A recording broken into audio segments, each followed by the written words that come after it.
de la géologie thématique. Et c'est une approche dans des phénomènes globaux. Aujourd'hui, par exemple, nous allons parler de l'âge des roches. Ensuite, la géologie régionale, qui est importante. Je prends des exemples régionaux pour illustrer des phénomènes géologiques généraux. Alors, cette année, je vous parlerai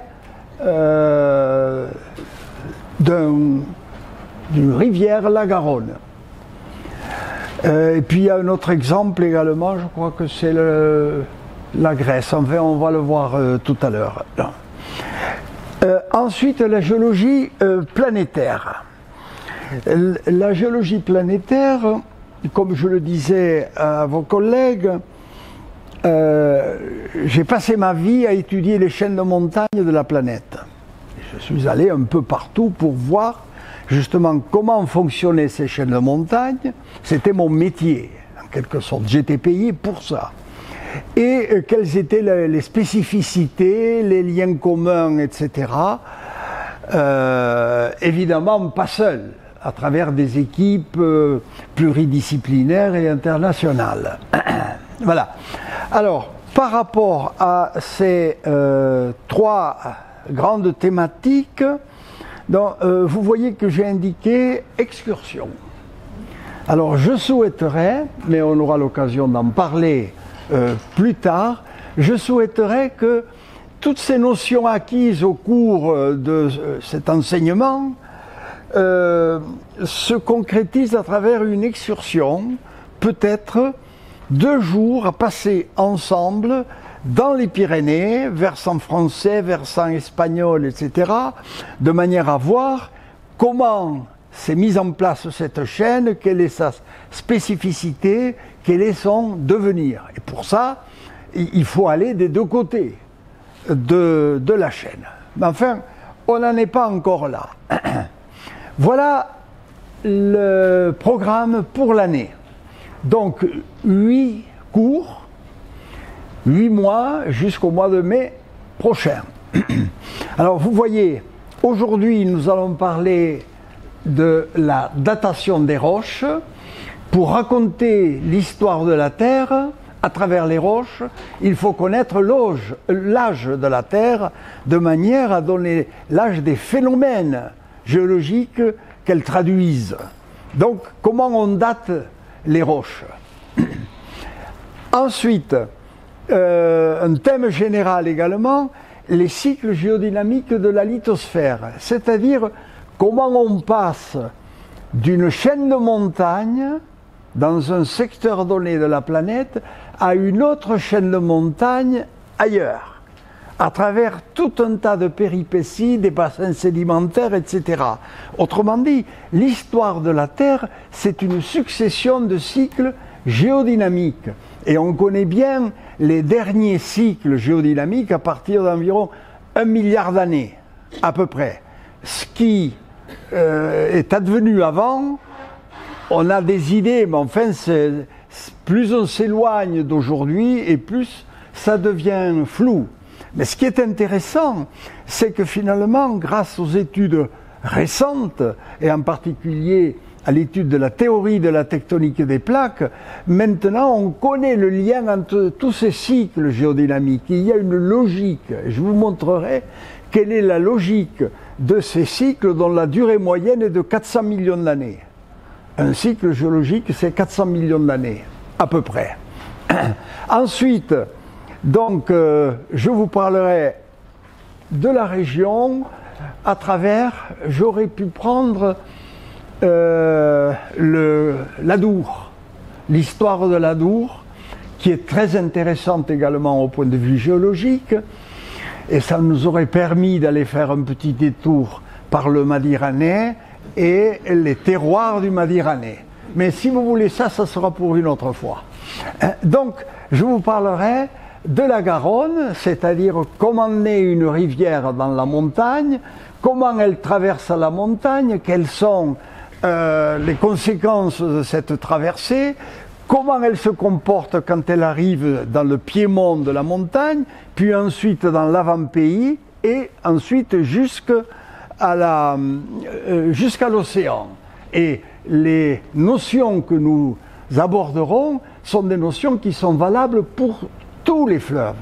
C'est pour ça que j'ai pris cet exemple-là, comme j'aurais pu prendre le Rhône, mais je connais mieux la Garonne que le Rhône. C'est peut-être pour ça que je l'ai choisi. Ensuite, donc, nous allons voyager. Alors, d'abord, en Europe, je vais vous amener en Grèce. C'est un pays qui, au point de vue géologique, est extrêmement intéressant parce qu'il se situe à l'articulation de 2 ou 3 plaques, à l'articulation de 2 grandes plaques. La plaque africaine qui, au niveau de la Méditerranée, s'enfonce sous la plaque européenne. Et au-dessus de ce plan de subduction, la plaque européenne libérée au niveau de la Grèce, eh bien, donne toute une série d'îles volcaniques, etc. Donc, c'est cette grande subduction que nous verrons à travers des paysages géologiques, évidemment, puisque j'essaye, dans la mesure du possible, de vous raconter des phénomènes qui sont illustrés par des photographies que j'ai prises moi-même sur le terrain. Voilà. Donc, c'est forcément limité, mais ça a une saveur tout à fait particulière. J'essaierai de vous en convaincre. Ensuite, nous irons à Cuba, qui est une île qui est particulièrement intéressante également parce que son histoire géologique résume en quelque sorte les relations entre la plaque sud-américaine qui a tendance à s'enfoncer sous la plaque nord-américaine. Et entre les deux, en sandwich, il y a la plaque Caraïbe. Et le Cuba, c'est un des éléments parmi d'autres de cette plaque Caraïbe qui est en train de disparaître d'ailleurs, progressivement. Ensuite, je vous amènerai de l'autre côté de la planète.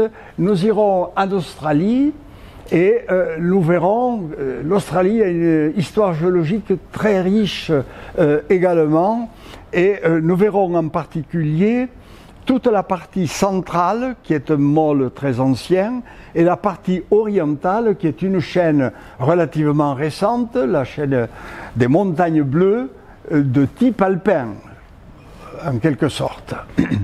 Nous irons en Nouvelle-Zélande, qui est une terre, c'est 2 îles, qui ont une géologie extrêmement mouvementée, puisque la Nouvelle-Zélande, c'est, si vous voulez, un continent qui est né le long d'une faille de transpression, une faille avec un jeu latéral entre la plaque sud-pacifique et la plaque australienne. Et entre les deux, il y a une grande faille avec tous ses annexes, et la Nouvelle-Zélande s'est formée et disparaîtra à travers le jeu de cette grande faille, qui est une faille qui fait des milliers de kilomètres. Donc, nous irons en Nouvelle-Zélande. Et puis, je vous amènerai voir des paysages un peu particuliers, ceux de l'extrême sud américain, c'est-à-dire la Patagonie argentine, la cordillère des Andes tout à fait méridionale, la Terre du Feu et le Cap Horn également. Et nous verrons que cette région est également d'un point de vue géologique extrêmement riche, puisqu'elle se situe à l'articulation de 4 plaques. La plaque antarctique au sud, la plaque sud-américaine au nord, la plaque Nazca qui est une dépendance de la plaque pacifique, et entre les deux, une plaque qui est en train de naître, c'est la plaque Scotia également. Et nous verrons pourquoi elle naît à cet endroit, etc. Voilà ce que je vous propose pour cette année. Donc aujourd'hui, nous allons parler de la datation des roches. comme vous le voyez, cette image, cette espèce de labyrinthe, est censée illustrer en quelque sorte l'histoire de la Terre à partir du moment où on a des âges précis. Vous voyez que dans cette espèce de colimaçon, plus on descend vers le bas, plus les éléments sont flous finalement, ce qui fait que, comme je vous l'ai dit tout à l'heure, au-delà d'1 milliard d'années, on est dans l'hypothèse surtout que les restes biologiques étaient vraiment très peu nombreux. Très peu nombreux, et d'une manière générale, ils ont disparu à travers l'histoire des roches. Autrement dit, plus on s'approche d'aujourd'hui, et plus les éléments de datation sont divers, importants, et plus on peut apprécier l'histoire des roches. Actuellement, si vous voulez, avec une appréciation, disons, convenable, on arrive à travers les cycles de Milankovitch, un cycle de Milankovitch c'est 20 000 ans. On arrive justement à coincer la réalité de l'histoire géologique à cette échelle-là, 20 000 ans. Voilà, ce qui est quand même pas mal. Alors, il existe deux grandes chronologies, deux façons d'apprécier l'âge des roches et l'âge de la Terre. C'est la chronologie dite absolue. À ce moment-là, on définit très précisément, en millions d'années, voire en milliers d'années, l'âge des roches que l'on étudie, avec un appareillage spécialisé, très particulier, et en utilisant le comportement des atomes et des ions, finalement. C'est de la théorie de haute résolution. Et puis, une chronologie dans laquelle, personnellement, je me sens beaucoup plus à l'aise, parce que je l'ai pratiquée toute ma vie, c'est la chronologie relative. La chronologie relative, c'est-à-dire que les principes généraux sont les suivants. Lorsque vous avez deux couches géologiques superposées qui ne sont pas transformées, la couche supérieure est plus récente que la couche inférieure, puisqu'elle la recouvre. Voilà. Mais il est possible que la tectonique fasse que la couche la plus ancienne vienne chevaucher la plus récente. Donc, à ce moment-là, il faut étudier chacune des roches, chacune des couches, d'une part avec des critères sédimentologiques. Alors cette année, je ne vous parlerai pas trop de la sédimentologie, peut-être l'année prochaine si je suis encore là. Mais ne faisons pas de plan pour l'avenir.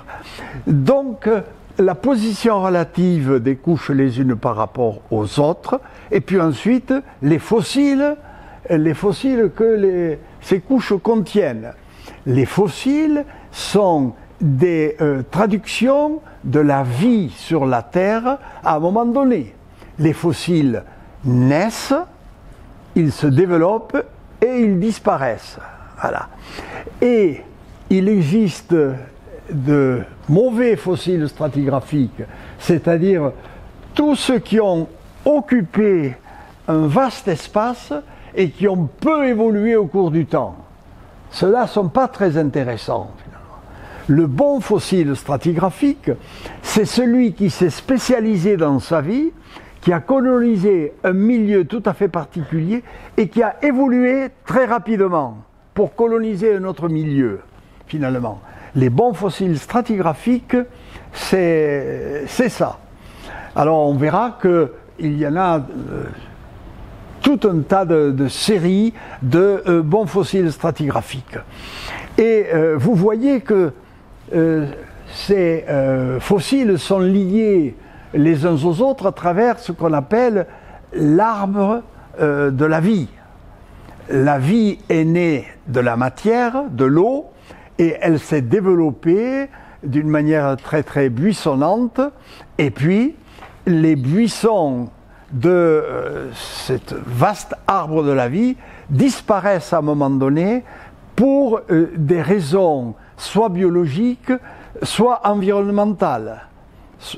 Quand il y a des cataclysmes à l'échelle planétaire, par exemple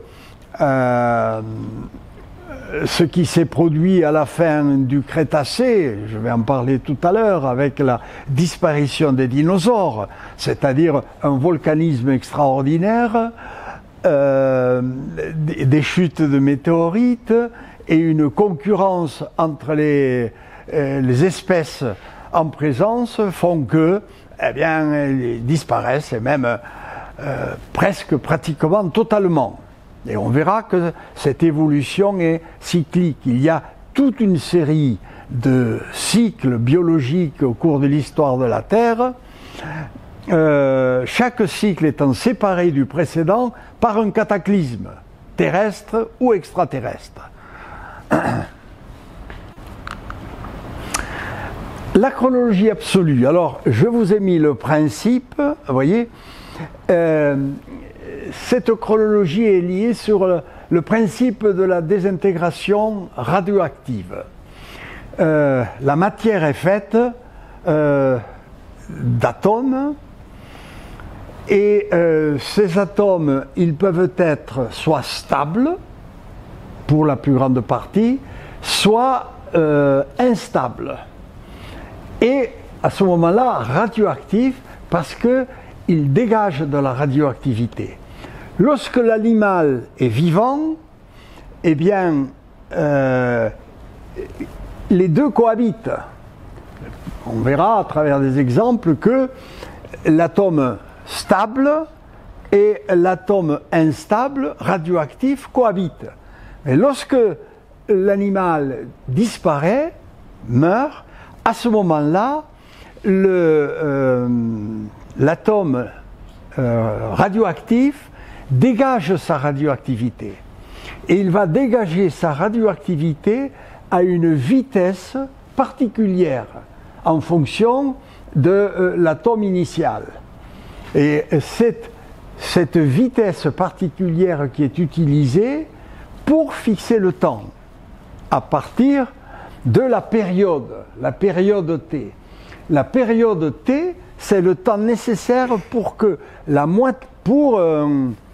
un cristal donné, pour que la moitié de la matière radioactive ait disparu, se soit transformée en matière stable. Et c'est plus intéressant. À partir du moment où elle est stable. Mais cette désintégration finalement de la matière radioactive en matière stable est utilisée pour définir l'âge. Et la période T, encore une fois, c'est le temps qu'il faut pour que la moitié de la partie radioactive des atomes ait disparu et se soit transformée en période stable. Quelle que soit la période de l'histoire de la Terre, eh bien, cette évolution est toujours la même, en quelque sorte. Par conséquent, vous prenez un caillou, il a des cristaux qui sont intéressants, des cristaux de quartz. Vous les étudiez au microscope électronique, avec le spectrographe de masse, et à ce moment-là, vous allez voir, en les dispersant par l'électricité, vous allez avoir la proportion de cristaux stables, ça c'est éliminé, mais ensuite on va voir le tri, c'est-à-dire qu'on va avoir la proportion d'anciens cristaux, d'anciens atomes radioactifs par rapport aux atomes nouveaux et nouvellement stables.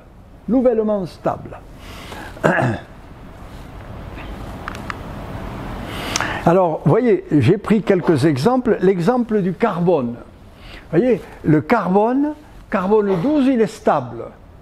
Par contre, le carbone 14 est, lui, instable. Donc, le carbone 12 que l'on trouve dans tous les êtres vivants, il englobe le carbone 14. Et lorsque l'animal meurt, à ce moment-là, le carbone 14 se libère en donnant un carbone 12 nouvellement stable. Voilà. Et la proportion de C14 oui, radioactif reste stable toute sa vie, effectivement. À la mort, donc, le fossile n'a plus d'échange avec son milieu et la quantité de C14 donc, radioactif diminue selon une loi connue. Voilà, ça c'est très important. Le C14 radioactif, à la mort de l'organisme, se transforme en C12 stable à une vitesse connue et générale. Et par conséquent, il suffit de mesurer, comme je l'indique là, le rapport entre le C14 radioactif et le C total, c'est-à-dire l'addition du carbone total initial et l'addition du carbone nouvellement stable qui provient de la désintégration du carbone radioactif. Et à ce moment-là, on peut définir l'intervalle de temps en millions, voire en milliers d'années. Vous voyez, la période du C14, c'est-à-dire le temps qu'il faut pour la désintégration de la moitié du carbone C14 radioactif est de 5730 ans. Vous vous rendez compte de la précision absolument extraordinaire. Alors, cette méthode donc de carbone 14, carbone 12, carbone 14, voyez, elle est utilisée pour les datations récentes, courtes, voyez, jusqu'à 35 000 ans. Mais au-delà, c'est plus intéressant parce que il n'y a plus de carbone 14 radioactif. Il est transformé en carbone stable. Voilà une illustration, si vous voulez, de l'évolution du carbone 12 et carbone 14. Vous voyez qu'au départ, ici, on a représenté que les atomes radioactifs. Les autres ne sont pas intéressants. Et vous voyez qu'au fil du temps, eh bien, on passe progressivement d'atomes radioactifs vers des atomes stables, c'est-à-dire des ronds rouges aux ronds bleus. Et vous voyez que la période, c'est-à-dire le temps qu'il faut pour que la moitié des ronds rouges laisse place à des ronds bleus, c'est la période, vous voyez, c'est de 5600 ans à peu près. Et plus le temps passe, évidemment, plus les échanges atomes radioactifs, atomes stables diminuent. Et à la fin, il n'y a plus que des atomes stables. Voilà le spectrogramme le spectromètre de masse, vous voyez. On met l'échantillon ici, que l'on a auparavant broyé, et puis on l'envoie à travers un tube, en quelque sorte, qui est coudé, qui a un coude. Ce qui fait qu'au niveau du coude, ici, les atomes qui ont été projetés le long du cylindre, les atomes sont triés. Les lourds vont d'un côté, les plus légers vont de l'autre. Mais ça, c'est des milliardièmes de grammes. Vous voyez, et à la fin, finalement, on arrive avec une évolution, avec des pics ici, et qui traduisent la présence des atomes radioactifs restants. Alors, cette chronologie absolue, comme je vous l'ai dit, elle s'adresse à des matériaux ou des organismes qui sont récemment disparus. Vous voyez, par exemple, on l'utilise dans l'actuel pour l'âge des arbres. Mais dans l'Antiquité, on l'utilisait pour dater les momies. Puis, une période un peu plus lointaine, au néolithique, pour étudier ici les modes de vie des hommes. Et puis, évidemment, ici, pour le paléolithique, on utilise le carbone 14 également pour dater, notamment les illustrations animales dans les grottes. S'il vous plaît, excusez-moi. Voilà finalement ce carbone 12, ce carbone 14, comment on l'utilise? On l'utilise pour des phénomènes géologiques relativement récents. Vous voyez, maximum 40 000 ans. Autre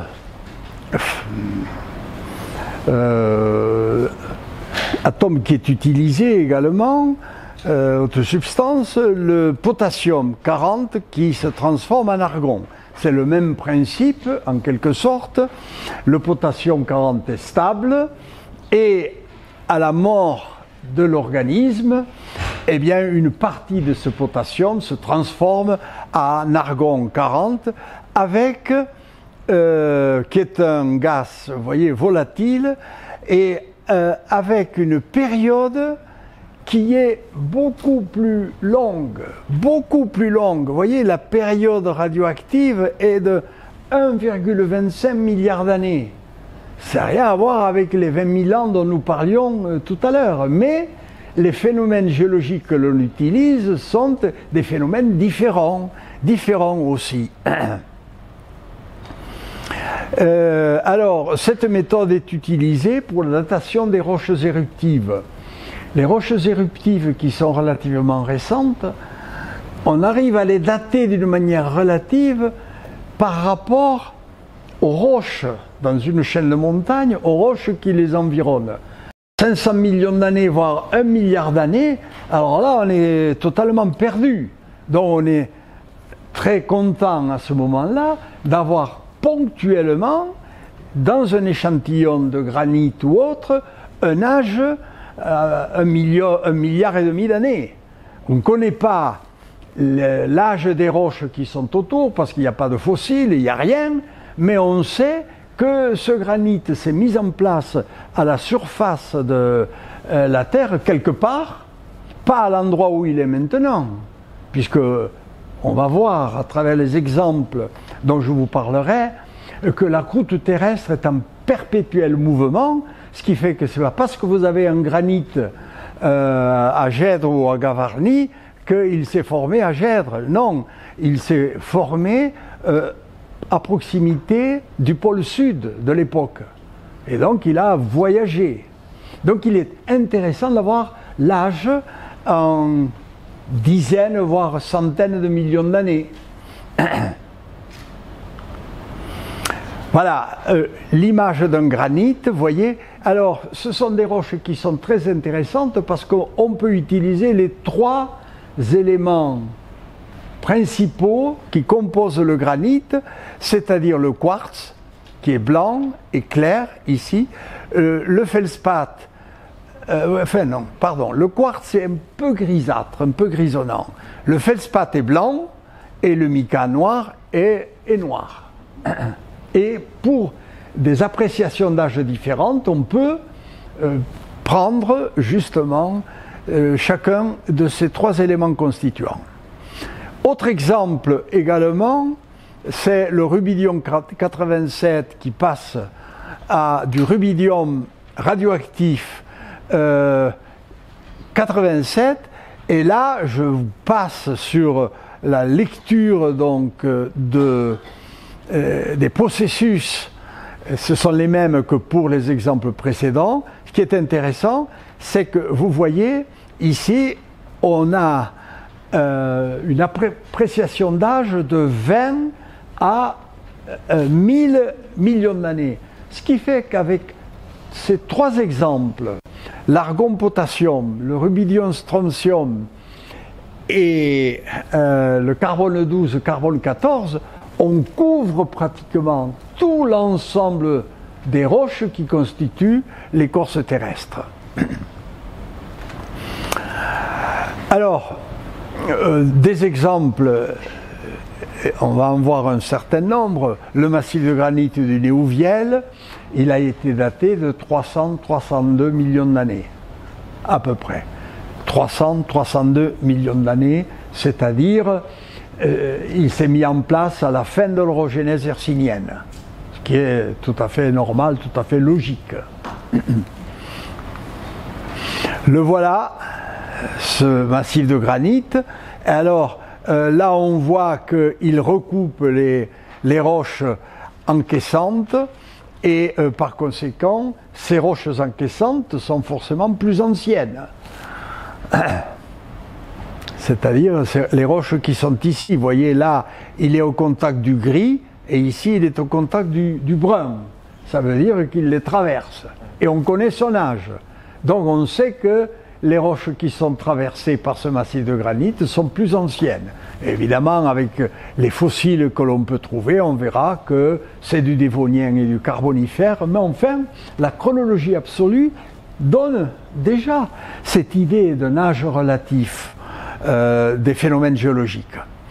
Alors, passons maintenant à un domaine dans lequel je me sens plus à l'aise en tant que géologue sédimentaire. La géologie précédente de la chronologie absolue avec les spectrogrammes. Moi, mon spectrographe à moi, c'était le terrain et la chaîne de montagne. Mais il faut reconnaître que la géologie est un tout et on a besoin justement de toutes les approches, de toutes les disciplines qui ont chacune sa place et qui, mises bout à bout, nous permettent d'avoir une connaissance convenable, disons, de l'histoire de notre planète. Alors, d'après cette chronologie relative, comme le terme l'indique, c'est que les roches et les formations sont datées les unes relativement aux autres. Les unes relativement aux autres, non pas d'une manière absolue, mais d'une manière relative. Comme je vous l'ai dit tout à l'heure, voyez, ça se passe en fonction ici de la position relative. Une formation géologique plus récente se situe sur une formation géologique plus ancienne, à condition qu'il n'y ait pas eu de bouleversement tectonique. Alors, également les fossiles. Les fossiles stratigraphiques, ce sont, comme je vous l'ai dit, des fossiles qui ont évolué très vite dans un milieu spécifique. Ce qui fait que, à partir du moment où on a le fossile, eh bien, on a l'âge. Alors là, je viens de vous dire une bêtise. C'est pas dans le milieu spécifique, c'est dans un espace le plus large possible. Excusez-moi. C'est le fossile a une évolution propre, rapide, dans un espace très, très large. C'est pour ça que les périodes géologiques où le milieu marin se traduit par la mise en place de plateformes continentales très larges, c'est une période très favorable pour la chronologie relative. Parce que la tranche d'eau en bordure des continents est très faible et la vie est très abondante. La plupart des fossiles donc évoluent d'une manière très très progressive, très lente, ce qui fait que on ne peut pas apprécier l'âge relatif. Par contre, si dans cet univers de plateforme continentale, vous avez ici un fossile qui a une évolution très rapide, et ici à 10 000 km, le même fossile qui a la même évolution relative, à ce moment-là, ce fossile qui a une vie très courte permet de corréler à l'échelle des millions d'années ou des milliers d'années. Voilà. Donc la chronologie relative se base sur les bons fossiles stratigraphiques, c'est-à-dire des fossiles qui colonisent un large milieu et qui ont une évolution biologique très rapide. On en verra des exemples tout à l'heure. Alors, bon, évidemment, j'ai mis ici que les deux chronologies marchent de pair, marchent ensemble. Et il est facile, il est confortable, lorsqu'on étudie par exemple des terrains hercyniens, des terrains anciens, confortable de voir que le granit finalement, eh ben, il a un âge, il est carbonifère par exemple, mais les terrains sédimentaires qui sont à côté ont des fossiles stratigraphiques du Dévolien ou du Carbonifère. Donc les deux, finalement, les deux approches travaillent en harmonie l'une avec l'autre, finalement. Alors, voilà un exemple de chronologie relative, ici. Bon, là, on ne voit pas très bien. Ça, ce sont des terrains verts qui recoupent des terrains marron et gris. On ne voit pas très bien là, voyons. Ici, on voit mieux. Voilà ce terrain vert, ici, du Crétacé. Ça se passe dans les Pyrénées occidentales, hein, en vallée d'Aspe. Et ici, vous avez du H, c'est-à-dire du Carbonifère, mais vous voyez que ce Carbonifère vient se biseauter et disparaître. Ce qui fait que dessous, on a du Dévolien. Ça veut dire quoi? Eh bien, ça veut dire que ce terrain qui est ici, quel que soit son âge, on s'en moque, il est plus récent que les autres, parce qu'il les recoupe. Ici, au niveau de ce que l'on appelle une discordance, discordance stratigraphique ou angulaire. Voilà sur le terrain comment ça se présente. Vous avez ici les terrains du Crétacé qui sont ici. Et puis ici, vous avez les terrains carbonifères qui vont disparaître ici progressivement. Vous voyez, voilà, ils disparaissent ici. Tous ces terrains qui sont ici disparaissent ici. Donc, il s'est passé plein de choses entre le dépôt de ces terrains récents et les terrains plus anciens qui sont recoupés. Ça veut dire que ces terrains, ils se sont déposés. Voilà, ils se sont déposés et puis ensuite ils ont basculé, ils se sont plissés, ils ont été érodés avant le dépôt des terrains les plus récents. Et cette discordance qui est ici, c'est la discordance du Crétacé supérieur, vous la trouvez partout sur l'ensemble des Pyrénées. Donc c'est intéressant, c'est un niveau repère. Après, ce qui se passe là, au niveau de cette discontinuité représentée par le trait discontinu en blanc, ça c'est une autre histoire. C'est la géologie régionale qui va nous le dire. Le Carbonifère qui est ici, il a 320 millions d'années. 320. Le Crétacé qui est ici, il a environ 80 millions d'années. 80, 320. Vous voyez qu'il y a une différence de presque 200 millions d'années. Qu'est-ce qui s'est passé là-dedans? C'est l'histoire géologique qui le raconte. Alors ça, lorsque on ira sur le terrain, on essaiera d'appliquer toutes ces notions. Là, je vous montrerai des exemples où la géologie de terrain permet d'établir une histoire géologique logique en étudiant bien entendu l'âge relatif avec les fossiles, mais aussi en étudiant les relations géométriques entre les formations en question. Alors là, oui, un autre exemple justement régional, la fenêtre de Gavarnie, ici. La fenêtre de Gavarnie, comme son nom l'indique, c'est une fenêtre. C'est-à-dire qu'il y a des terrains au bas de la vallée du Gave, ici, du Gave de Gavarnie et du Gave de Héas, ici, des terrains qui sont en profondeur, qui apparaissent à cause de l'érosion glaciaire. Voilà. Et sur les côtés, ici, on voit les relations avec les terrains qui sont au-dessus. Mais les terrains qui sont en bas ici sont datés du précambrien et du début du Paléozoïque, du Cambrien. Comme je vous l'ai dit, ce sont des terrains métamorphisés qui se sont déposés à proximité du pôle sud de l'époque. Et ils sont arrivés à Gavarnie. Ils sont là. Et au-dessus, vous le voyez ici, au-dessus de ces terrains, ici aussi, il y a des terrains qui sont verts, qui sont du Crétacé supérieur.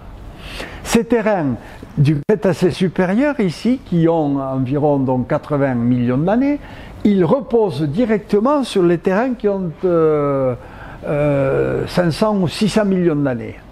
Et par-dessus, c'est-à-dire plus haut, ici, on a des terrains paléozoïques, des terrains dévoniens, qui ont 400 millions d'années. Alors il se passe quelque chose d'anormal. On a ici 500 millions d'années, ici on a 80 millions d'années, et au-dessus encore on a de nouveau 350-400 millions d'années. Et alors c'est la tectonique justement qui a permis d'amener les terrains anciens, ici, qui sont des terrains paléozoïques, c'est le massif du Pyménée, c'est la région du Pic de Vignemale, la région du granit de Néouviel, etc. Ces terrains-là, le granit du Néouviel aussi, ils ont été poussés vers le sud sur des terrains beaucoup plus récents. Et nous verrons sur le terrain que le principe, alors je ne sais pas si je vous en parle là, si, avec cette coupe-là, on voit un peu ce qui se passe. Vous voyez, ça c'est une coupe à travers la croûte terrestre. En violet, vous avez la croûte ibérique, pas la plaque ibérique, la croûte ibérique. C'est-à-dire que c'est un morceau de croûte européenne qui a joué un tout petit peu d'une manière libre, parce qu'elle était poussée par l'Afrique. L'Afrique se situait à côté du Canada, puis elle est descendue vers le sud. En descendant vers le sud, elle a ouvert le golfe de Gascogne, et puis l'Afrique ne pouvait plus aller vers le sud parce qu'elle était poussée par des courants de matière chaude qui venaient du manteau terrestre et qui alimentent les zones océaniques de l'hémisphère sud. Donc, dans l'hémisphère sud, eh bien, tous les continents filent vers le nord. Ils ne peuvent pas rester en place. L'Australie file vers le nord, à 7,5 cm par an. L'Afrique file vers le nord, 2 cm par an. Non, l'Inde, 2 cm par an. L'Afrique, 1,5 mm à peu près par an. L'Amérique du Sud, 10 cm. C'est-à-dire, c'est à l'échelle des temps géologiques, c'est des chiffres qui portent à réfléchir finalement. Ce qui fait que on comprend très bien, grâce à la tectonique des plaques, comment tout ça, ça fonctionne. Lorsque j'étais étudiant, il n'y avait pas de tectonique des plaques. Et alors, on ne savait pas expliquer ce dont je vais vous parler, c'est-à-dire les nappes de charriage. On disait, eh bien, les nappes de charriage, elles viennent du nord, elles sont poussées par l'Europe en direction du sud. Non. Vous voyez, d'après ces coupes, que le moteur de tout ceci, c'est l'Afrique, qui ne peut pas aller vers le sud. Il faut qu'elle aille vers le nord. Et elle vient buter ici contre la plaque européenne.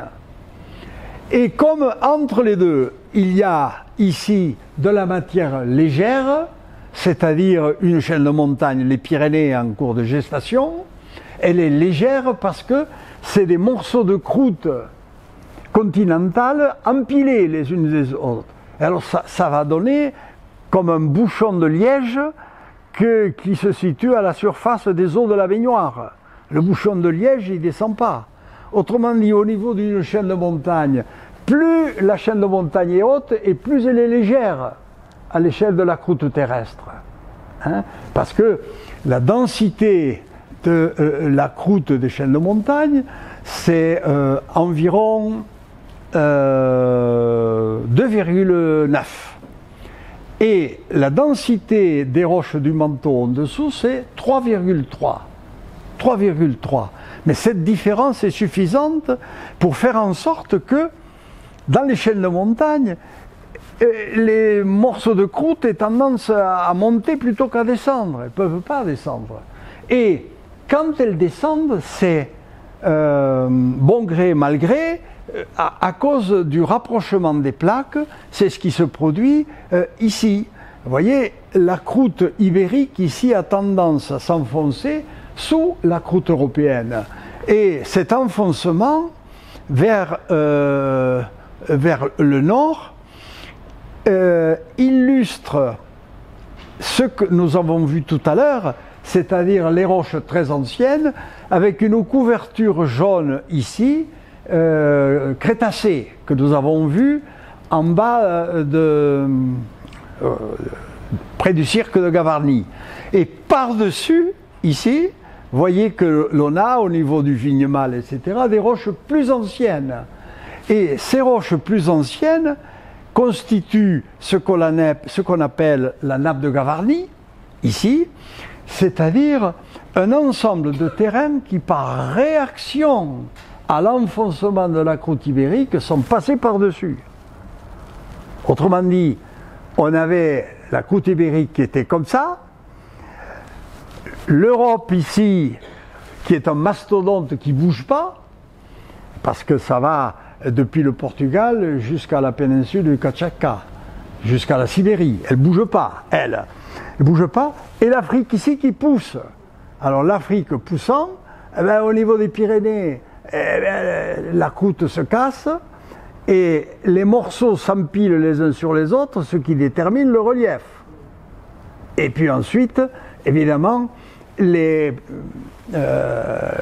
nappes qui sont la résultante des pentes et du milieu marin. Alors, lorsque nous irons sur le terrain, si nous y allons, je vous montrerai tout ça sur le terrain, comment fonctionne justement cette chaîne de montagne en relation avec les plaques, leurs relations et puis leurs mouvements.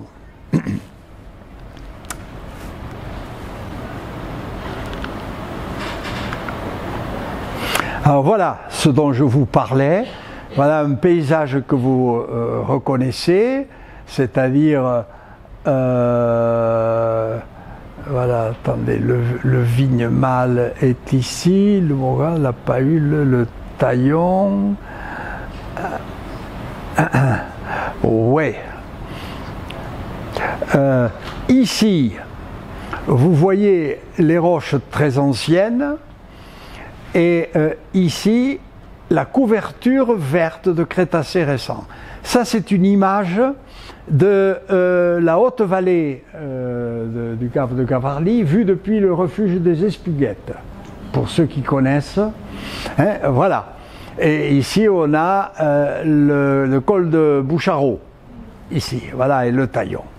Bon, donc, vous voyez que ici, on a un ensemble de terrains avec des terrains roses très anciens et une couverture récente, 80 millions d'années.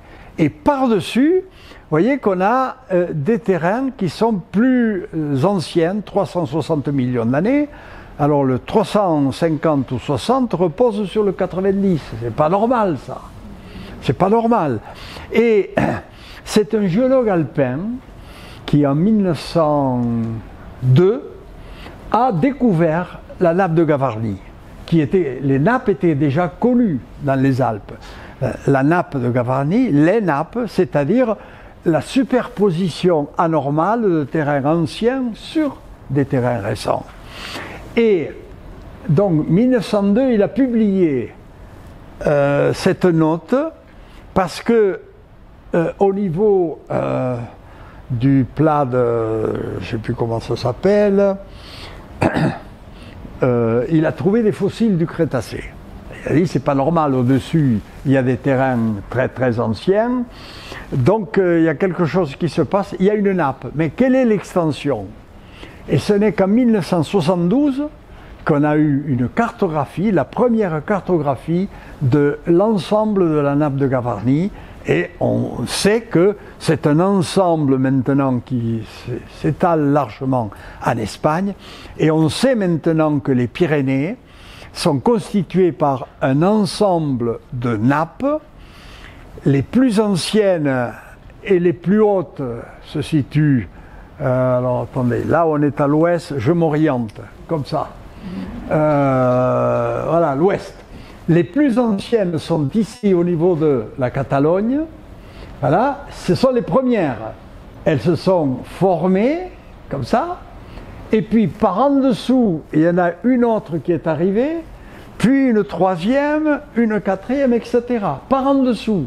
Donc, les premières nappes des Pyrénées, c'est fin du Crétacé, c'est environ 70 millions d'années. 70 millions d'années. Et dans la partie occidentale de la chaîne, c'est aujourd'hui que ça joue. Autrement dit, à cause de la poussée africaine, d'abord à l'est, plus à l'ouest, on a une succession de nappes superposées les unes aux autres, les plus anciennes étant les plus hautes. Voilà quelle est l'histoire de la chaîne des Pyrénées. Et c'est pour cette raison qu'on ne peut pas dire que les Pyrénées sont une chaîne de collision entre les plaques, comme vous le voyez dans tous les ouvrages scolaires et dans toutes les publications. Les Pyrénées, ça n'est pas une chaîne de collision entre des plaques. Les Pyrénées, c'est l'histoire d'un bras de rift, comme ça, avorté. Un bras de rift, c'est-à-dire une tentative d'ouverture avec création d'un océan, mais l'Afrique a changé de direction, c'est elle qui mène le jeu, et par conséquent, elle comprime l'ancien bras de rift. Et elle le comprime d'abord à l'est, c'est-à-dire en Catalogne, et puis petit à petit vers l'ouest, finalement, puisque les deux bords ne sont pas parallèles. Et toute l'histoire des Pyrénées, c'est ça. C'est une ouverture comme ça, c'est pas une ouverture comme ceci, comme vous le voyez dans les livres. C'est pas une ouverture comme ça, c'est une ouverture comme ça. Voilà. Et c'est une fermeture également comme ça. Alors, voilà. Ça fait, si vous voulez, des années que je me bats pour expliquer ça, y compris, voilà. Mais ça ne passe pas parce que ça implique une connaissance du terrain que nous n'avons plus, que les jeunes géologues n'ont plus, parce qu'on ne fait plus de géologie de terrain. La géologie, ça se pratique derrière l'ordinateur, et non pas sur le terrain. Ce qui fait que la cartographie des Pyrénées est une cartographie en jachère. Ça fait 30 ans qu'on n'a pas repris ça. Et moi, je me bats à travers mes conférences, à travers quand je vois des collègues ou autres, pour dire revenez sur le terrain. Mais pour revenir sur le terrain, il faut apprendre à étudier le terrain. C'est pas en 8 jours. Donc, voilà la situation dans laquelle nous nous trouvons. Ceci dit, tout ce que je vous raconte là, ça s'intègre bien dans une approche générale qui intègre justement les données, les modélisations, etc., que la géologie moderne nous a amené. J'ai rien contre la géologie moderne, hein. Attention, je suis triste parce que la géologie ancienne a disparu. Voilà, C'est tout à fait différent. Donc, vous voyez ici que les terrains anciens reposent sur des terrains verts qui sont plus récents. Et puis ici, on a les terrains du Mont Perdu, du Casque, du Taillon, etc. C'est la couverture de cette nappe qui est ici de Gavarnie qui glissait vers le sud comme ça, sous la mer. Ça glissait sous la mer. Et en glissant comme ça, l'avancée a déterminé une pente et la couverture de la nappe de Gavarnie a glissé en avant, a piqué du nez dans la mer de l'époque. Tout ça, ça s'est fait sous la mer. Alors, on verra ça sur le terrain plus tard. Bien. Alors, on passe sur, voyez, l'âge des roches, c'est-à-dire la stratigraphie, comprend tout un tas de sous-disciplines, plus ou moins spécialisées. Voyez, la stratigraphie, l'étude des strates, la biostratigraphie, l'étude de l'enregistrement des faunes et des flores, la paléontologie, c'est l'étude des fossiles, la paléobotanique, c'est l'étude des fossiles de plantes, et les fossiles stratigraphiques, ce sont des fossiles qui ont un intérêt pour la datation des roches. Il y a des fossiles, on en ramasse à la pelle, mais ils n'ont aucune valeur, par exemple les nautiles.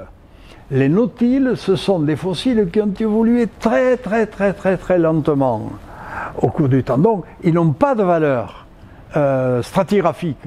Pour avoir un fossile qui ait une valeur stratigraphique, il faut qu'il colonise encore une fois un large milieu et puis qu'il évolue très rapidement et qu'il disparaisse, qu'il laisse la place à d'autres. Et à ce moment-là, quand on le trouve, on sait où on est, d'une manière très précise. Alors, bon, l'échelle stratigraphique, je ne vais pas entrer dans le détail. L'échelle stratigraphique, elle est internationale et elle permet finalement de corréler les phénomènes géologiques à l'échelle planétaire. Autrement dit, c'est une superposition d'étages qui sont ici, qui ont été définis localement. Alors je prends par exemple, dans les Pyrénées, il n'y en a pas beaucoup d'exemples, mais il y en a un qui s'appelle l'Illerdien de Lérida. L'Illerdien. Bon, eh bien, il a été défini à un moment donné, quelque part, et puis ensuite, avec des fossiles, des roches, etc. Et ces fossiles ont été trouvés ailleurs, et on a dit, ben oui, c'est de l'Illerdien. Ce qui fait que toutes les coupures que vous voyez ici sont des coupures qui ont été définies en Europe occidentale, surtout en Angleterre, mais aussi en France, puisque l'Angleterre et la France sont des pionniers en matière de stratigraphie. Ce qui fait que lorsque vous allez en Chine et que vous êtes sur le terrain, dans le tertiaire, eh bien, vous allez trouver le Tannétien de Thanet en Belgique, ou l'Illerdien de Lérida en Espagne. Vous le trouvez. Et avec des teintes particulières. Vous voyez, alors, quand vous avez des verts relativement clairs, vous dites, oh là, vous prenez la carte, je suis dans le Crétacé. J'ai du bleu, oh là, je suis dans le Jurassique.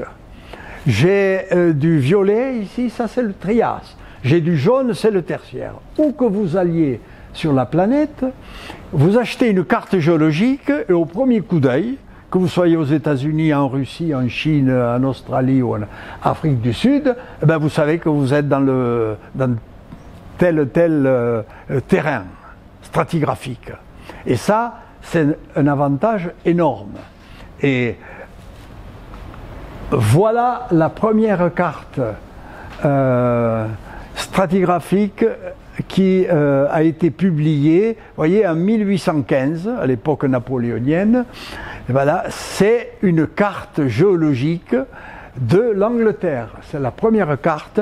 Et vous voyez qu'il y a du bleu, c'est-à-dire du Jurassique. Et il y a du jaune, c'est-à-dire du Tertiaire. Vous voyez? Donc, déjà, au début du 19e siècle, on avait cette idée en tête que la planète était faite d'un certain nombre d'ensembles géologiques qui avaient un âge, donc une histoire. Et cette histoire, il fallait la raconter, et pour ça, il fallait aller sur le terrain, trouver les fossiles, etc. Mais on avait l'échelle stratigraphique. Très tôt, on a eu une échelle stratigraphique. Et par conséquent, on s'est référé à cette échelle partout, et ça a permis évidemment d'avoir une vision globale, synthétique de l'histoire de la Terre très très rapidement, il y a environ 2 siècles. Alors voilà un autre exemple. Vous voyez, on est en Chine dans le Sichuan, et il y a du bleu là. Donc c'est du... Voilà, c'est du Jurassique. Et à côté ici, et ici, il y a du violet, c'est du Trias. Voilà, et ça, jaune, c'est du Tertiaire.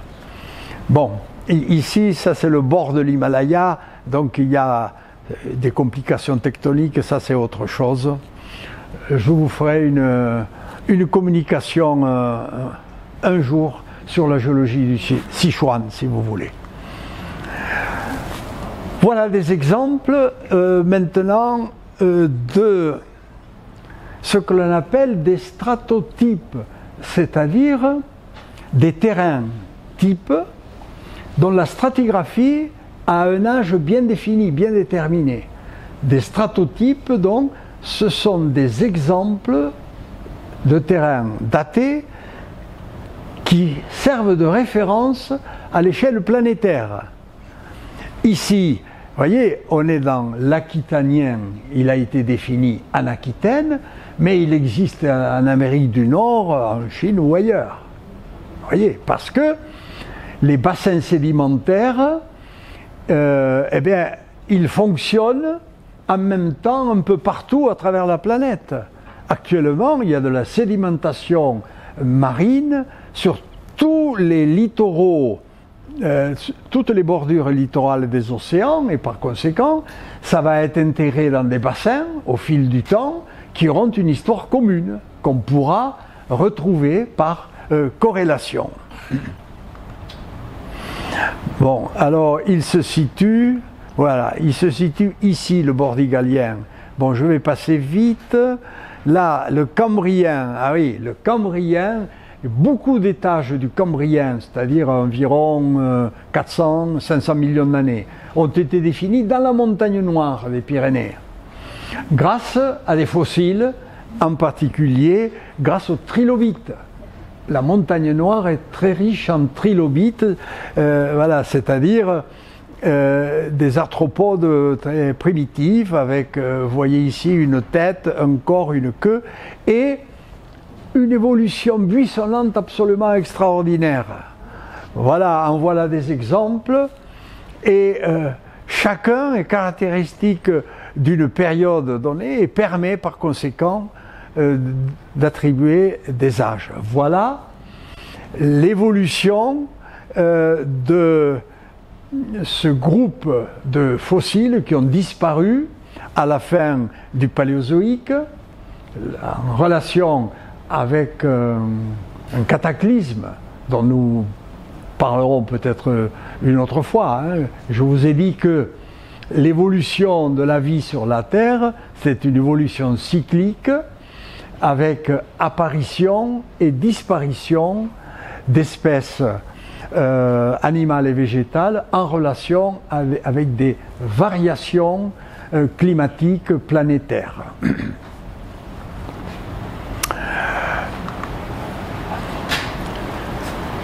Alors, voilà, oui. Les terrains dont nous allons parler maintenant, ce sont des terrains qui se situent ici, qui sont illustrés par les fossiles de la Montagne Noire, à l'emplacement de la future chaîne hercynienne, ici. Vous reconnaissez ici un morceau d'Amérique du Nord. Voilà, ça c'est la Sibérie, ça c'est un morceau du Canada également, mais vous voyez, ça c'est un morceau d'Afrique en quelque sorte, et la France, elle se situe quelque part par là, à l'époque. Vous voyez, il y a 600 millions d'années. La Chine est essentiellement couverte de mer. La Chine, c'est un empilement de chaînes de montagnes du sud vers le nord qui ont donné le continent que l'on connaît aujourd'hui. La chaîne hercynienne. Alors voilà, ah oui, c'est pour vous situer les gisements fossilifères de la Montagne Noire. C'est pour le Paléozoïque, c'est une mine. Cette montagne noire, vous voyez, on se situe à l'est de Castres, voilà la ville de Castres, ici. Et là, vous avez toute une série de terrains, dont vous les voyez en coupe, qui ont été affectés par deux tectoniques successives, la tectonique hercynienne il y a 300 millions d'années, et la tectonique pyrénéenne il y a environ 40-50 millions d'années. Bon, alors, voilà une coupe. Quand on fait de la stratigraphie, on lève des coupes à une certaine échelle. Et avec, vous voulez, des filets particuliers pour indiquer la nature lithologique des roches. Ça, c'est du calcaire, par exemple, et ça, c'est une argile fine, et ça, c'est une argile gréseuse. Vous voyez ? Ce qui fait que, avec des figurés comme ça, par simple coup d'œil, on voit tout de suite de quel type de sédiments, de roches, il s'agit. Alors, les traits rouges que vous voyez ici, eh bien, ce sont les traits qui contiennent des fossiles particuliers qui ont une valeur stratotypique, qui ont une valeur de stratotype, donc corrélable à l'échelle planétaire. Voilà, ici une coupe le long d'un chemin également. Voilà les fossiles qu'elle contient, c'est-à-dire des trilobites en quelque sorte. Voilà toute la liste des fossiles ici. Il y en a beaucoup. Et alors pourquoi je vous ai mis ça? Oui, parce que les trilobites permettent justement de dater tous ces terrains-là. Alors, d'autres fossiles également beaucoup plus énigmatiques qui sont connus depuis peu de temps, ce sont les conodontes que vous avez ici et qui ont une valeur stratigraphique également très importante. Ils sont connus depuis peu de temps parce qu'il s'agit de protocordés, de sortes de vers qui n'avaient pas encore de squelette ni de colonne vertébrale. Ce qui fait que dans ces fossiles, qui sont rarement conservés comme ici en Écosse, dans ces fossiles, uniquement l'appareil mandibulaire, les dents, sont conservées. Elles sont conservées parce qu'elles sont constituées de phosphates, et les phosphates ont résisté finalement à l'action de l'eau au cours du temps. Donc, ces dents de conodontes sont conservées, et comme ce sont des organismes qui ont occupé finalement une grande partie des fonds marins, littoraux, ici on les trouve un peu partout dans les mers du Paléozoïque, voilà quelques exemples du fourmillement justement de ces fossiles avec des dents de forme tout à fait particulière qui permettent une datation vraiment très très précise d'organismes. quand j'étais étudiant, on ne connaissait pas ces fossiles. Parce que pour les étudier, il faut prendre un caillou, une roche, il faut le broyer en petits morceaux, en très petits morceaux, et puis ensuite il faut l'attaquer à l'acide chlorhydrique de manière à éliminer tout le carbonate de calcium et à ne conserver que les dents que l'on a, que vous voyez ici. En voilà ici, alors vous voyez que ça permet de donner des âges très précis aux roches. Il suffit quelquefois d'avoir une seule dent pour connaître l'âge de la roche, alors que cette roche a de 3 à 500 millions d'années. Vous vous rendez compte de l'importance de ces fossiles. Alors, les Pyrénées sont nées de la superposition de deux chaînes de montagnes. Une chaîne hercynienne d'extension planétaire qui séparait ici ces terrains méridionaux, ça c'est le Gondwana, ça c'est les terrains du nord canadien et sibérien, et c'est dans l'Europe moyenne actuelle que s'est développée la chaîne hercynienne. Mais la paléogéographie de l'époque n'avait rien à voir avec la paléogéographie d'aujourd'hui. Donc c'est très difficile à se représenter. Alors, voyons, la France doit être quelque part par ici, quelque part par là, à l'époque. Alors, évidemment, on étudie les roches, on voit, on connaît leur âge grâce aux fossiles, et puis on voit les environnements qu'elles représentent, et à ce moment-là, on reconstitue des modèles d'évolution géologique. Et comme on sait que toutes les chaînes de montagnes sont nées dans les océans, les chaînes de montagnes sont nées dans les océans parce que on a tout d'abord un déplacement, un écartement des plaques avec création d'un bassin entre les deux, puis à un moment donné, l'extension est freinée parce qu'il y a d'autres plaques qui viennent dans l'autre sens.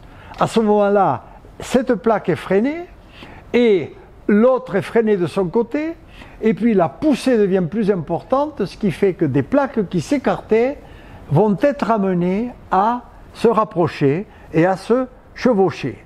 Alors, quelle que soit la position au niveau de la planète, vous voyez, ce qui fait que les rapprochements des plaques donnent naissance à des supercontinents qu'on appelle des pangées, et ces pangées, eh bien, elles se sont formées à des périodes différentes un peu partout à la surface du globe.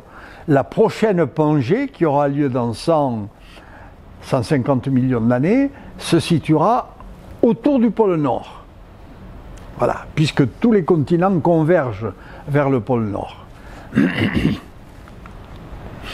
Alors, voilà l'évolution des conodontes, ici, et ces conodontes, comme les trilobites, ont disparu à la fin du primaire en relation avec un cataclysme d'échelle planétaire, c'est-à-dire des chutes de météorites, c'est-à-dire du volcanisme. Le volcanisme, c'est terrible pour la disparition de la vie. Pourquoi ?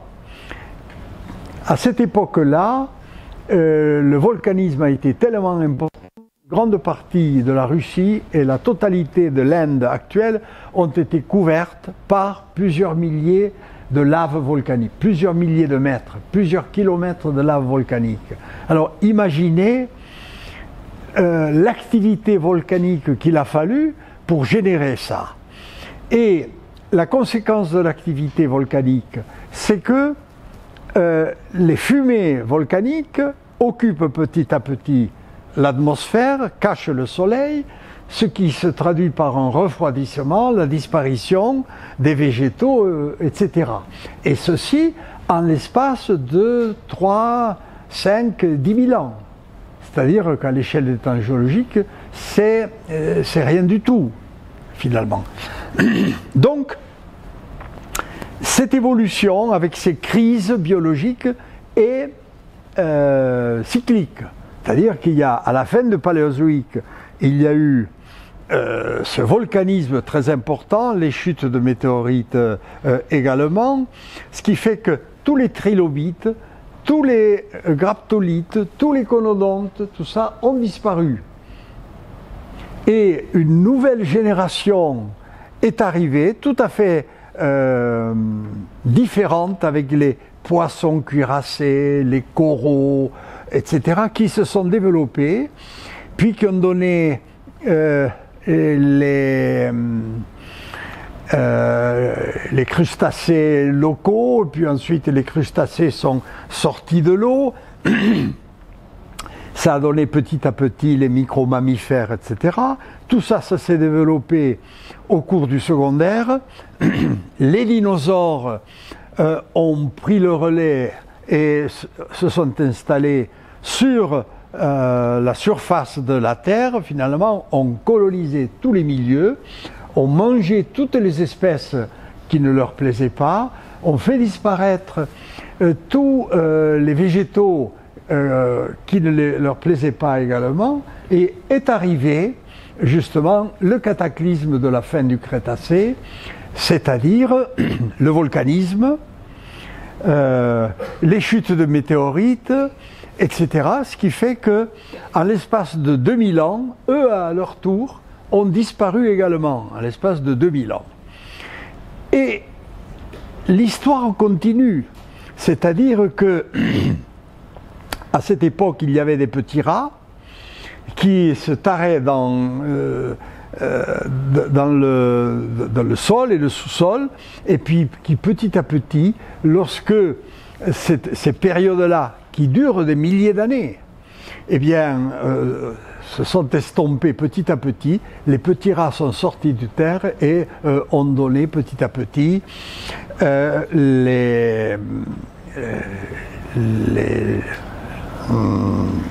l'homme avec la colonne vertébrale, les vertébrés, voilà, ont donné les vertébrés dont nous sommes issus. Et l'évolution est exactement la même. Nous faisons comme le dinosaure, c'est-à-dire que nous accaparons, nous utilisons tous les milieux, marins, sous-marins, aériens, montagnards, etc. Nous enlevons à la surface de la Terre tout ce qui nous gêne, en particulier la végétation, etc. Nous faisons disparaître les animaux. Et par conséquent, il suffit d'un cataclysme pour qu'à notre tour, eh bien, nous disparissions.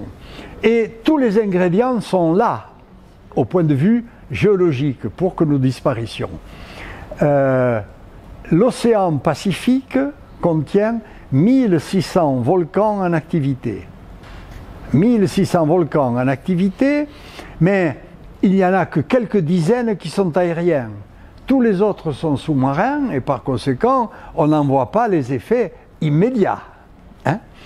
Mais il n'empêche que l'évolution cyclique dont je viens de vous parler, eh bien, elle est illustrée également dans l'actuel.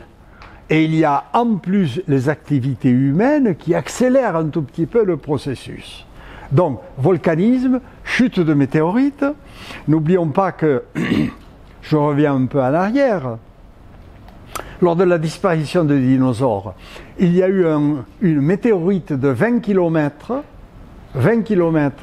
de diamètre qui est tombée dans la partie orientale du Mexique et qui a donné un tsunami sûrement de plusieurs dizaines de mètres et d'échelle planétaire. Imaginez un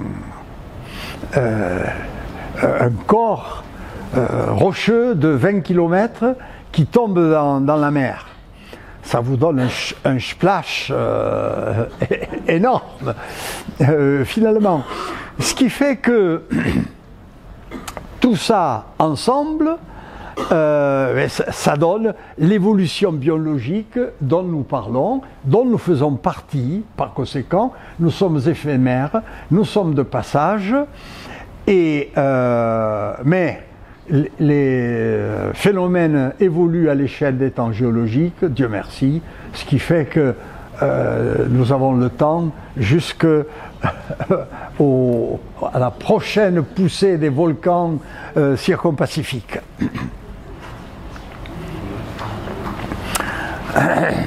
Alors voilà donc les conodontes, j'y reviens à ces conodontes parce que localement ils ont une nouvelle importance très très intéressante. Nous avons ici une coupe dans le Dévonien de la région, oui je passe vite là-dessus, ça ce sont les stratotypes de la montagne noire, voilà la chaîne hercynienne, ok, et voilà, là je vais vous montrer d'un exemple local. L'exemple local c'est la coupe du col des Tentes, c'est-à-dire le col des Tentes c'est celui qui se situe avant d'arriver, après la station de ski de Gavarnie et avant d'arriver au col de Boucharault, et sur la gauche on a le pic des Tentes. Bien. Eh bien, par rapport à ce dont nous parlons maintenant, cette coupe géologique du col des Tentes a une valeur stratégique extraordinaire. Pourquoi?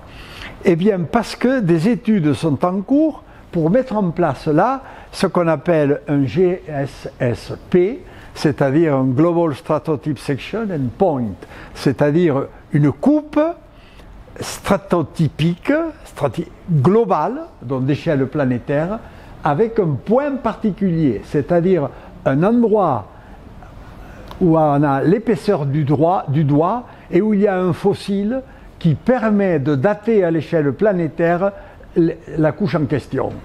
Autrement dit, on a une précision centimétrique en ce qui concerne l'âge des terrains.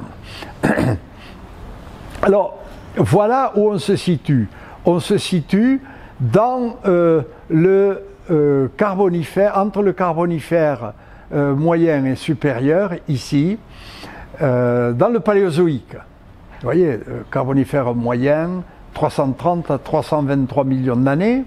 Voilà la coupe qui est ici. Vous voyez ici, c'est la route du col des Tentes. Voilà la route du col des Tentes. Ça, c'est la station de ski. Et voilà la route du col des Tentes. Et la coupe est ici. La voilà ici. Elle a été décrite il y a une cinquantaine d'années par une collègue de l'université de Toulouse. Et puis, bon, qui s'était spécialisé sur les conodontes, au moment où ces fossiles venaient d'être découverts et étaient étudiés. Et elle a mis en évidence la présence d'un conodonte qui a une valeur très importante, mais à l'époque, les GSSP n'existaient pas. Ce qui fait que, bon, elle a publié sa coupe, elle a donné, parce qu'un auteur allemand avait déterminé les conodontes, il les connaissait, il a donné des âges avec des noms aux conodontes. Et puis, la coupe est partie dans les tiroirs, elle était publiée, les tiroirs d'échantillons ont disparu, ce qui fait que quand des auteurs chinois et allemands récemment ont voulu reprendre cette coupe, puisqu'il y avait ce conodonte particulier qui était très intéressant, eh ben, ils n'avaient pas d'échantillon. Alors qu'est-ce qu'ils ont fait? Ils sont allés sur le terrain pour échantillonner, mais manque de peau, l'échantillonnage se faisait dans la zone cœur du parc national des Pyrénées. Ce qui fait que ils avaient ramassé leurs échantillons sur les sacs et tout, et il y a deux gardes sur le territoire du parc national, on ne peut pas prendre des cailloux, interdit. Ils leur ont piqué les échantillons. Et alors, les auteurs en question se sont adressés à un collègue de l'université de Toulouse, qui connaît bien le Paléozoïque, qui me connaît également, et qui s'est adressé à moi en tant que membre du conseil scientifique du parc national. Alors qu'est-ce que nous avons fait? Eh bien, j'ai organisé une réunion du conseil scientifique en faisant le point de la situation, en montrant l'intérêt de cette coupe, à la fois au point de vue scientifique, mais également au point de vue régional, local. Parce que imaginez que l'on ait un stratotype au col des Tentes avec une magnifique pancarte qui indique l'âge relatif des couches, qui montre les fossiles, etc. Ça fait de la pub pour le parc. Et on a été tous d'accord pour dire allez-y, allez-y, continuez vos études, surtout qu'il y a des coupes qui sont concurrentes ailleurs sur la planète, et en particulier en Chine.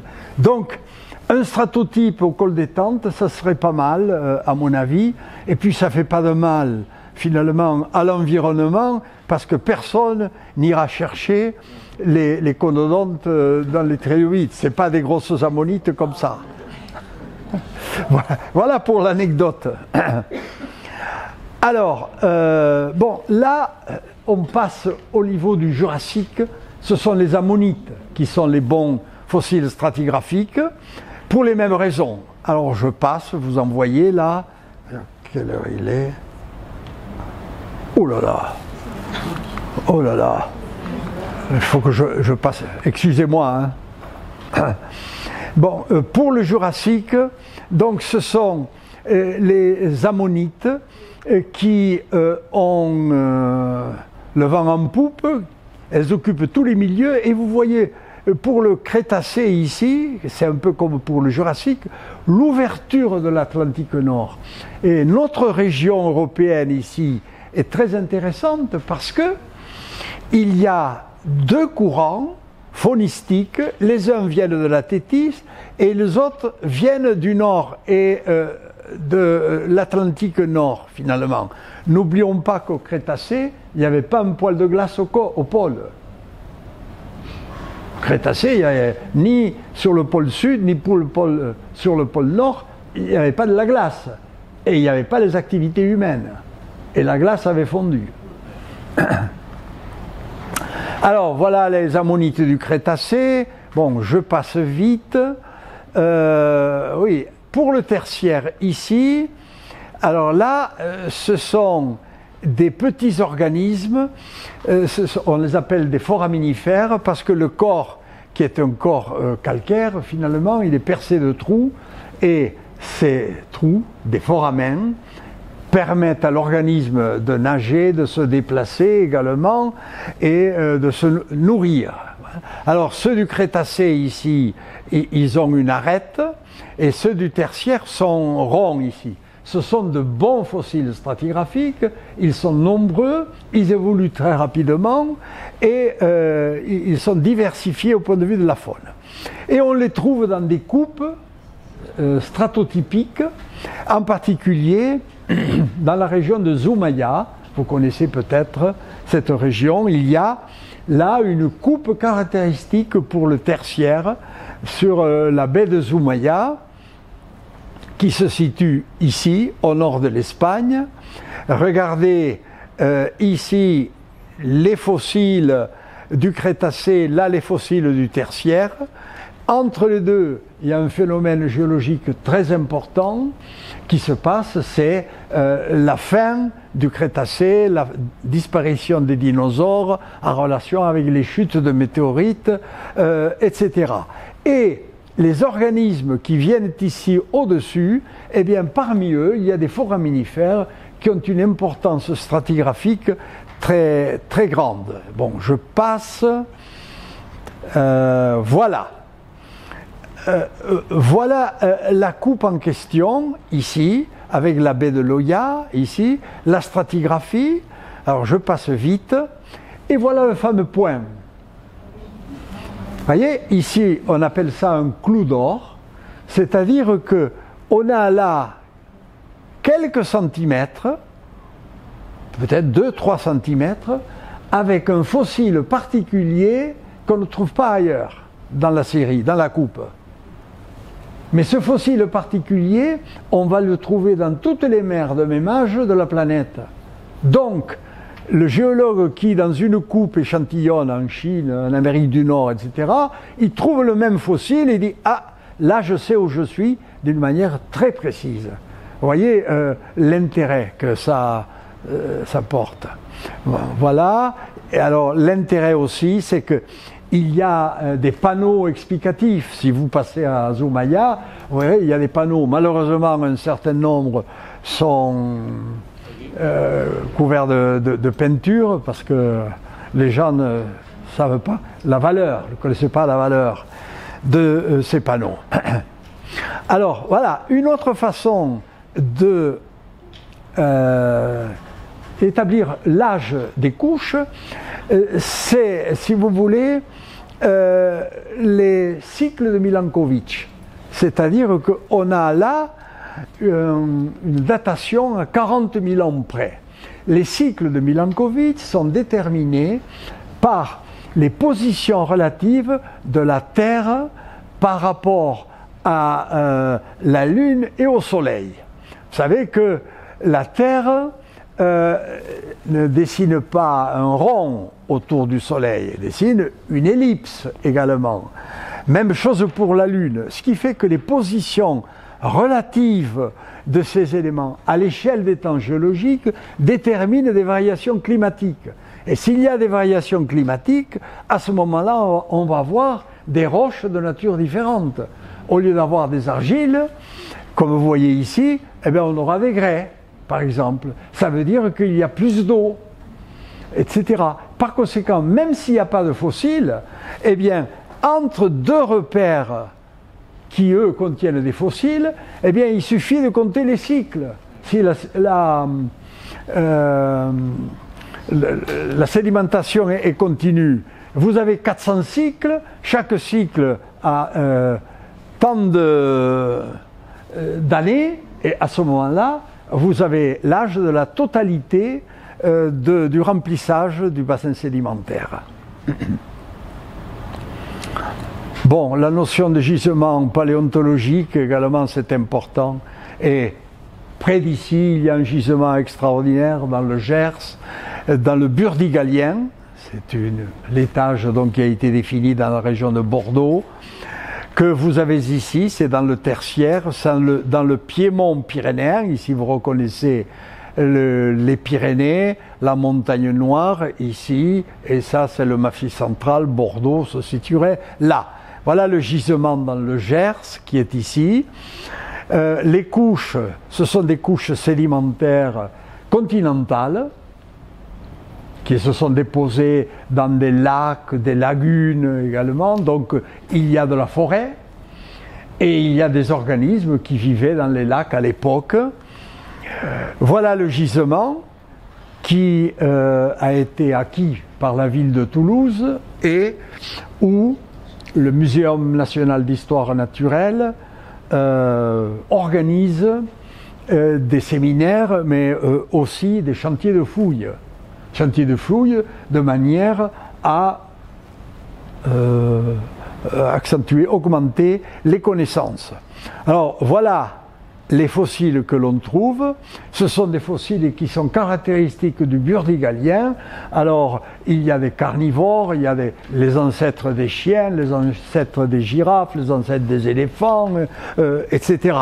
Rassemblés là-dedans. Parce que il y avait des lagunes qui n'étaient pas en communication avec la mer, ce qui fait que quand les animaux mouraient, ou bien quand ils se noyaient, ils restaient sur place. Et puis il n'y avait pas de mouvement d'eau et de matière, ce qui fait que les fossiles étaient recouverts de vases sur place et étaient par conséquent bien conservés. Alors, c'est une exception géologique absolument extraordinaire, surtout avec le responsable du site, qui est un de mes anciens élèves, qui s'appelle Francis Duranton. C'est le directeur du Muséum d'histoire naturelle et qui s'est spécialisé dans l'étude des faunes du tertiaire. Là. Alors c'est lui qui conduit les fouilles, etc. Alors vous voyez, là il y a une mâchoire par exemple. Alors cette mâchoire avec le nombre des dents, la taille, etc. ça vous donne l'espèce animale à laquelle il s'adresse. Ça, c'est une question de spécialiste également. Hein. Alors voilà quelques-uns des organismes que l'on trouvait donc il y a une quinzaine de millions d'années, à peu près, dans cette région, les ancêtres des éléphants. Vous voyez, c'est pas tout à fait les éléphants actuels, ils n'ont pas la même tête. Voilà les ancêtres des chiens, des lézards, des souris, du lion. En voilà d'autres. Vous voyez, l'hippopotame avec 100 cornes également. Voilà les petites girafes. Donc on trouve tout ça dans ce gisement, c'est absolument extraordinaire. Voilà également des lézards, des serpents, des oiseaux. Alors, on a trouvé des os d'oiseaux qui sont des os vides, en quelque sorte, et de la végétation, évidemment. Par conséquent, on peut reconstituer tout l'environnement de l'époque à partir des fossiles qui sont découverts. Et là, voilà une des scènes qui est illustrée sur place, vous voyez, et on voit en particulier ici une espèce de sanglier sauvage qui a attrapé la patte arrière d'une espèce de girafe tout à fait rudimentaire, et sur le terrain, on a trouvé les empreintes de dents dans les os. Et c'est à la suite de ça que l'on a imaginé cette scène. Voilà. Voilà. Excusez-moi d'avoir été un peu long.